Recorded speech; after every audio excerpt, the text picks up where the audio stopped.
Ayun na nga mga ka-dreamers, nag-prepare tayo ng baon para kay Julian. Baked mac or KD macaroni. Later. At syempre, punong-puno na naman na snow. Pinala ko na yan kanina, mga 2 times na. Pero talagang grabe ang snow ngayon. Simula mag hanggang 6 PM tonight, mga ka-dreamers. Paano naman, diba? Puting puti guys. April na April, ganyan kakapal ng snow. Spring na pero nag-i-snow pa rin. Buti pa yung kapitbahay namin, tinan mo, napala niya lahat ng driveway niya. Oh grabe. Oh ito rin, napala din niya. Yung iba nagpapala pa lang. Yung mga tinatawag natin pinagpala. Ito naman guys.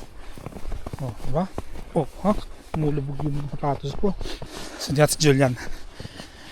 Pa natin pagkain, tapos punta siya sa daycare. Mamayang gabi ka na susunduin, mga hapon. Yan, tawid-tawid muna tayo. Dito sa Canada, mga ka-dreamers, mabait ang mga kotse. Hindi ka sasagasaan. Hindi katulad sa Pilipinas, patay kung patay. Hindi siya masyadong malamig ngayon, kaya lang sadyang grabe ang snow. Yan yung mga school bus. Parating na. Mamaya punong-puno na ng sasakyan dito. May gulay. 5 minutes to go, mag-uwian. Yan. Kita mo ito, mga to, responsable sila. Yung walkway, pinapala na nila.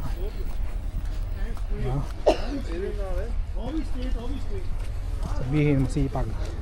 Ayun, dito leaders. Yung dating daycare ni Julian.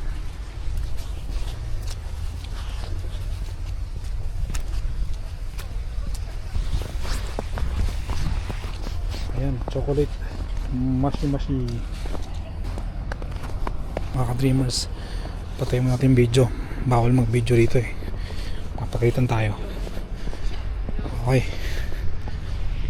Mamaya ulit. What do you mean? What that bag? Bye-bye. That So yun na nga guys, dinala natin kay Julian yung pagkain. Pero hindi tayo makapag-video kasi bawal. Strict po sila rito. Bawal mahagip ng camera yung mukha ng mga bata. So kailangan careful.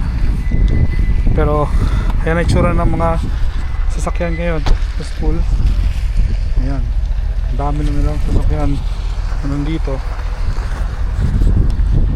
dahil nagsusundo sila ng mga bata. Ayan, so babalik tayo sa ating bahay. Gusto man natin puntahan si Julian doon, no? Hindi talaga kakayanin kasi bawal. Hindi natin mabidyohan. Ayan. Ba, no? Spring na pero snow pa rin ng snow. Guys, ganito yung tsura natin kapag April. So papala ka, no? Tapos magsa-snow, pala, tapos matutunaw yung snow. Pag tunaw na yung snow, lapit na matunaw, ayan, magsa-snow ulit. Tapos titigil ulit siya. Gusto lang niya ng kulay puti yung paligid niya. Hindi ko rin maintindihan. Kita na naman guys. Ano ba naman klase yan, diba? Ayun, sasakyan nakalubog na halos sa snow. Muntik na.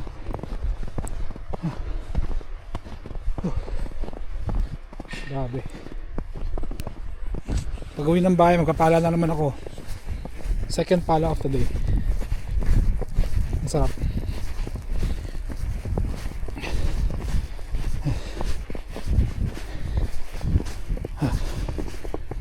Anyway, sige guys, ako yung magpapala muna. Mamaya ulit.